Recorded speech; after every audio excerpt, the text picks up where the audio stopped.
Good morning, students. Today we are going to talk about the chemical properties of metals and non-metals. And firstly, let's start with chemical properties of metals. Okay? तो जैसे कि हमने define किया था, metals ऐसे elements हैं which have tendency to lose electron and they can form cation. तो ऐसा क्यों है? केमिकल रिएक्शंस जो हैं इसकी स्टडी करने से पहले हम सबसे पहले यही पढ़ेंगे. ठीक है. What is found that in outermost shell of these elements, like of metals, there are 1, 2 or 3 electrons present, and due to which they can donate these electrons to achieve nearest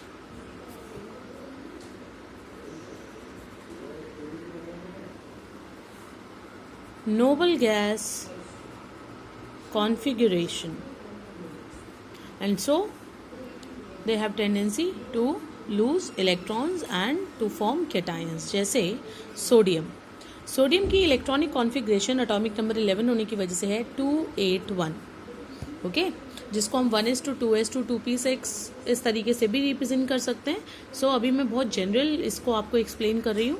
तो सोडियम की क्योंकि जो electronic configuration है वो 281 है, तो इसके outer most shell में सिंगल इलेक्ट्रॉन है जो ये इलेक्ट्रॉन डोनेट करेगा, और on donating the electron, on losing the electron, it will form sodium ion and the electron will be lost. Similarly अगर हम मैग्नीशियम की बात करें तो मैग्नीशियम की इलेक्ट्रॉनिक एटॉमिक नंबर 12 है, एटॉमिक इलेक्ट्रॉनिक कॉन्फ़िगरेशन है 282. So there are 2 electrons in its outermost shell. So magnesium can lose 2 electrons and it will form magnesium 2 positive ion. Similarly, we talk about aluminium with atomic number 13. Electronic configuration goes 283, 3 electrons in its outermost shell. So it can loses 3 electrons and will form aluminium ion. Right? So now let's begin with the chemical properties of metal. एक चीज़ यहाँ से mention कर देती हूँ क्योंकि ये आप देख रहे हैं कि जैसे इलेक्ट्रॉन ये लूज कर रहा है, इसीलिए मेटल्स को इलेक्ट्रो पॉजिटिव एलिमेंट्स भी कहा जाता है. They have tendency to lose electron. Okay, so you can take it as the first property, electropositive nature.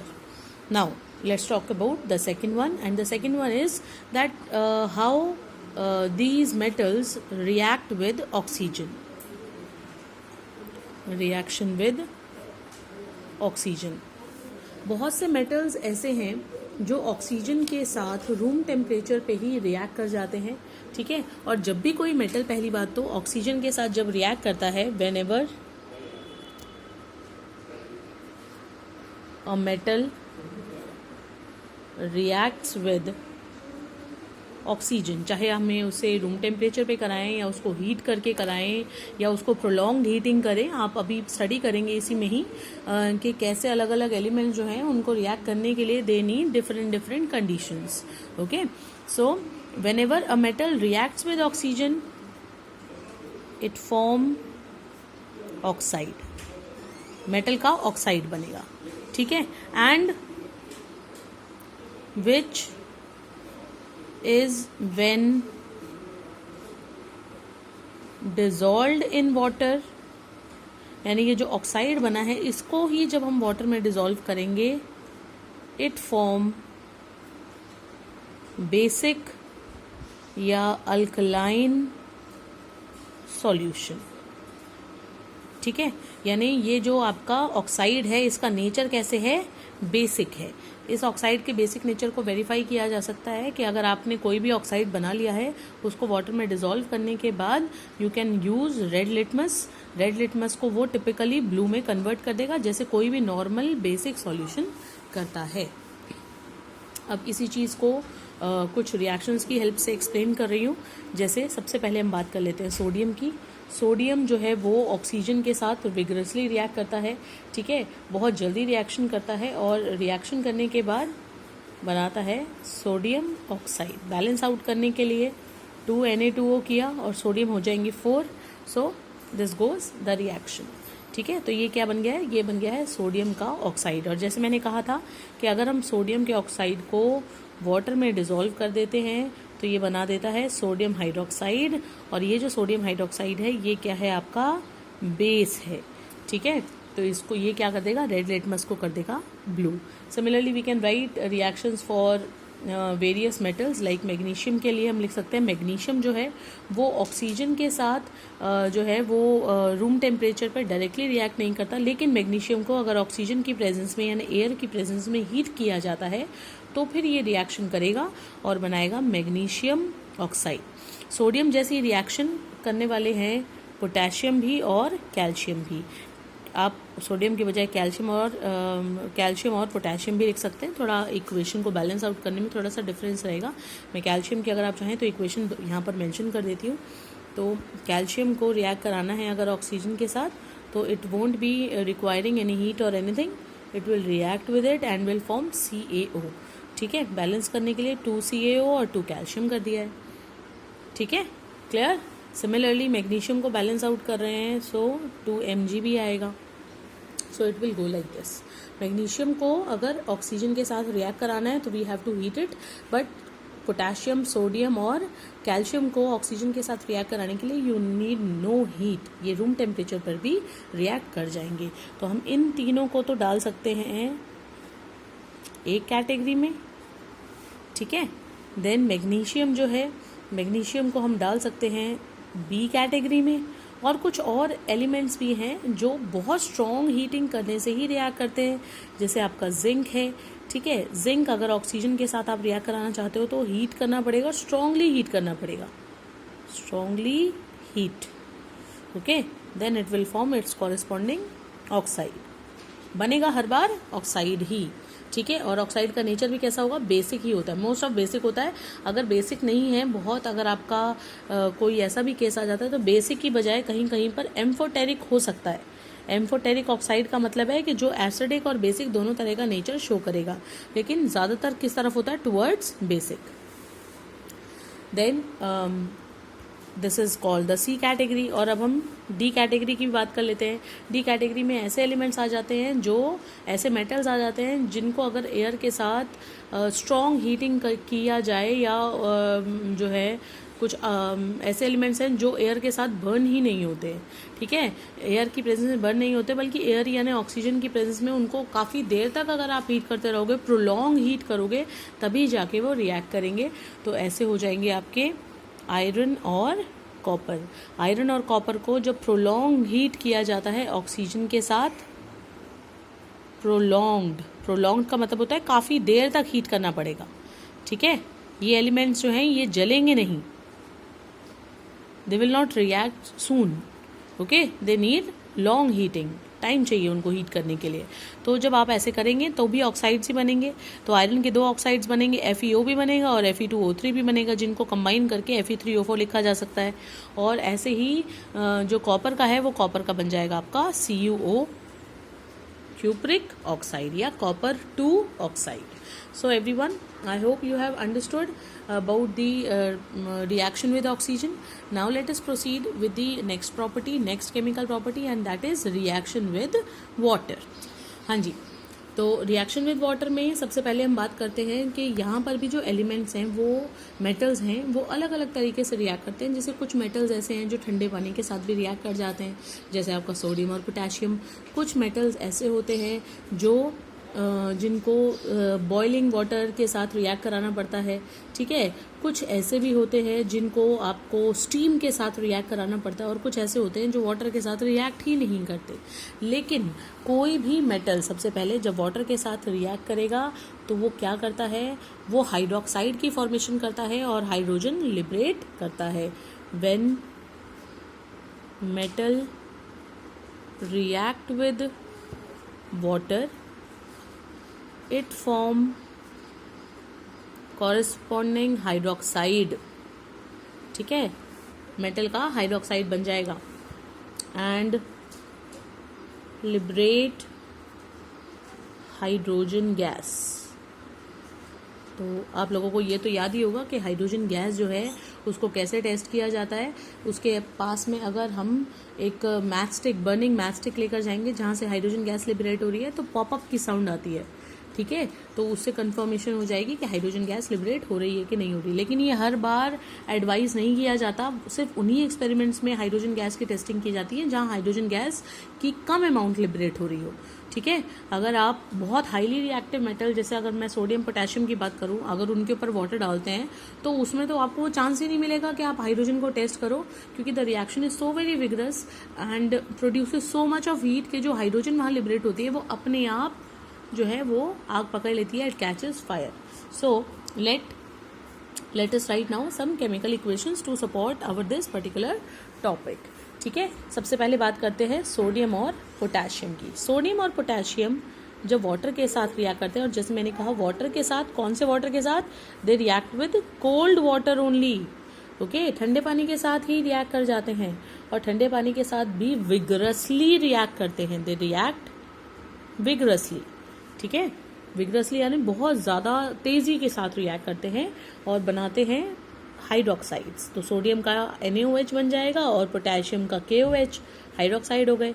साथ में क्या चीज़ बननी चाहिए, हाइड्रोजन गैस लिबरेट होनी चाहिए, so H2 will be liberated, okay. And to balance out you can put accordingly the coefficients, understood.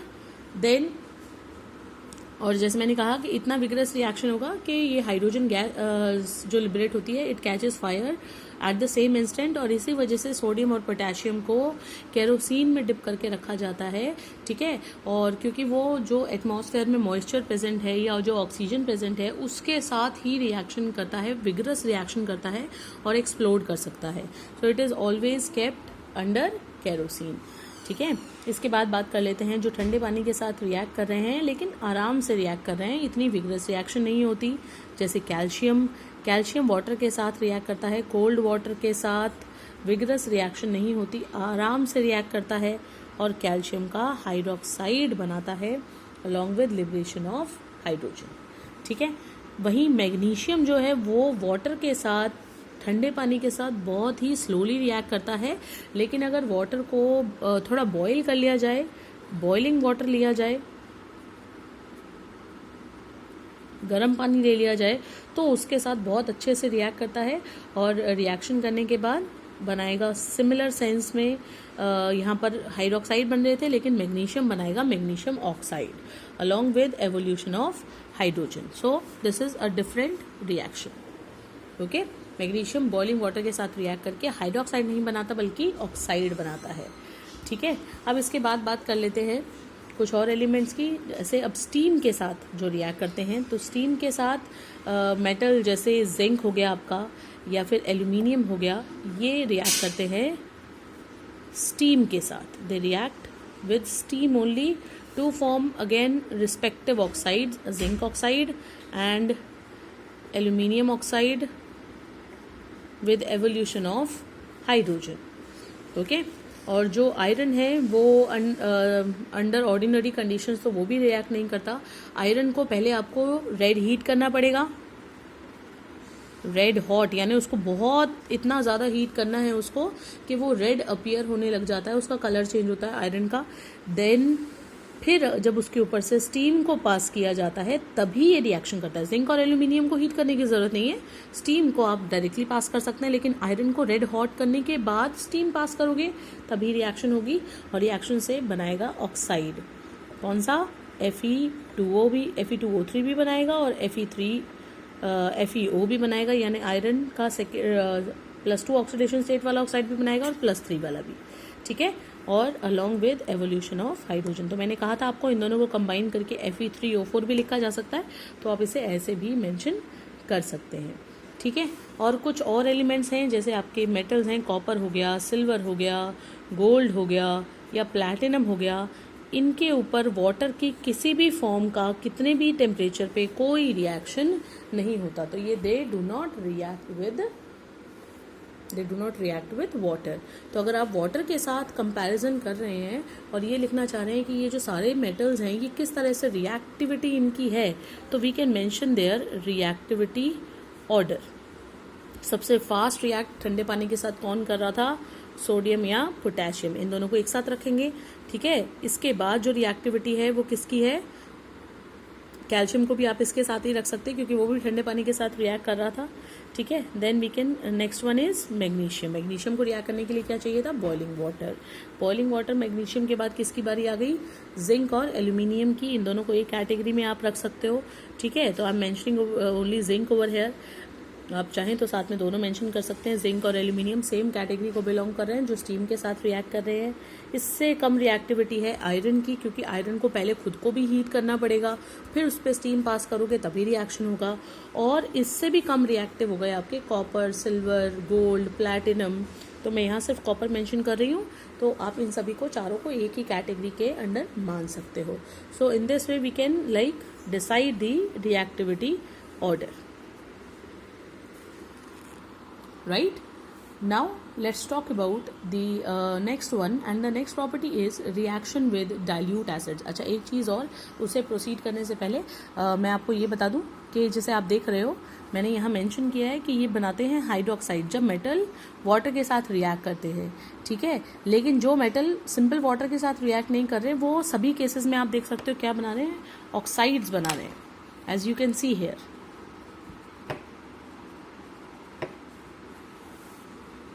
Okay, so consider them as the special cases,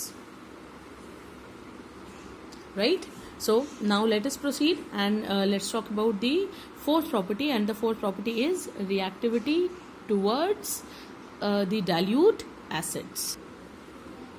okay students, तो अब हम डाइल्यूट एसिड्स की बात करते हैं। तो डाइल्यूट एसिड जो हम जनरली यूज़ करेंगे या मिनरल एसिड्स यूज़ होते हैं वो हैं आपके dilute HCl, dilute H2SO4 and dilute nitric acid HNO3, ठीक है।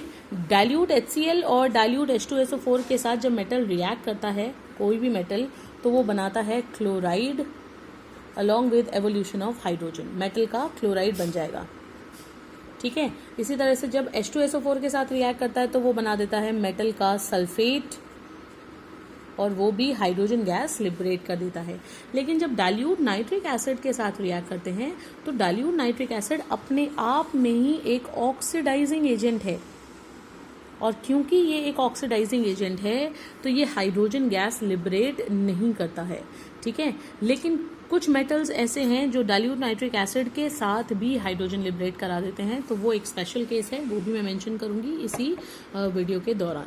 तो याद रखें, डाइल्यूट एसिड के साथ जब मेटल रिएक्ट करता है HCl के साथ तो क्लोराइड बनेगा यानी सॉल्ट बनेगा, और साथ में हाइड्रोजन गैस लिबरेट होगी।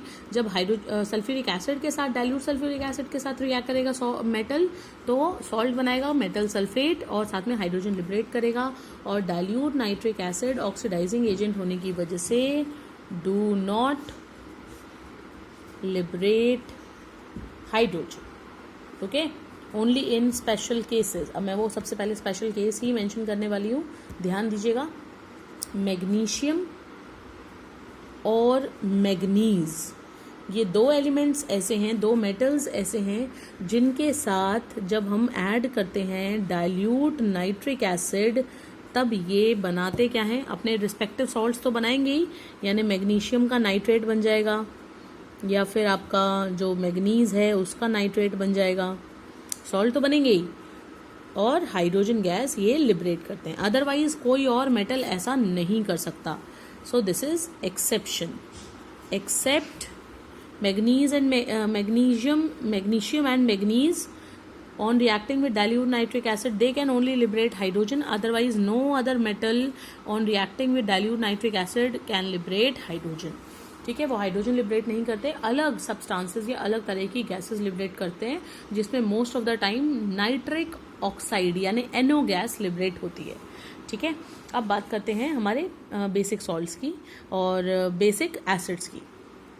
तो जो सोडियम है, ठीक है, सोडियम, कैल्शियम और मैग्नीशियम ये बहुत वायलेंटली रिएक्ट करते हैं डाइल्यूट HCl और डाइल्यूट H2SO4 के साथ। तो मैं मेंशन कर रही हूँ सोडियम की रिएक्शन डाइल्यूट HCl के साथ। तो जब सोडियम डाइल्यूट HCl के साथ रिएक्ट करेगा तो जैसे बताया मैंने क्लोराइड बनाएगा, NaCl बन गया और हाइड्रोजन गैस लिबरेट हो गई। इसी तरीके से आप बैलेंस आउट कर सकते हैं रिएक्शंस को। If in case you find any problem then you please let me know. Dilute sulphuric acid के साथ जब रिएक्ट करेगा तो बनाएगा फिर से वही सॉल्ट बनाएगा, लेकिन कौन सा आपकी बार? सल्फेट। सल्फेट का मतलब है SO4 आएगा, SO4 की वैलेंसी 2 होती है, तो Na2SO4 हम इसको लिखेंगे और साथ में हाइड्रोजन गैस लिबरेट होगी।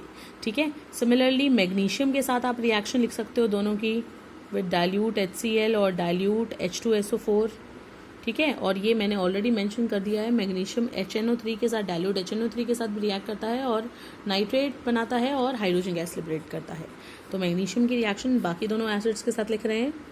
सॉल्ट बन गया MgCl2 along with liberation of hydrogen, MgSO4 along with liberation of hydrogen. ठीक है। जो एल्यूमिनियम या जिंक हैं वो डाइल्यूट HCl या H2SO4 के साथ लिबरेट करते हैं हाइड्रोजन गैस और अकॉर्डिंगली मेटल सॉल्ट्स बनाते हैं, लेकिन इतना विगरसली रिएक्ट नहीं करते जितना ये करते हैं। दे रिएक्ट विगरसली, बहुत फास्टली रिएक्ट करते हैं। ठीक है। और भी कुछ मैंने इसमें बताए थे आपको, पोटेशियम कैल्शियम भी इसी कैटेगरी को बिलोंग करते हैं। नाउ सेकेंड वन जिस मैंने आपको बताया, एल्यूमिनियम की बात कर रही थी मैं।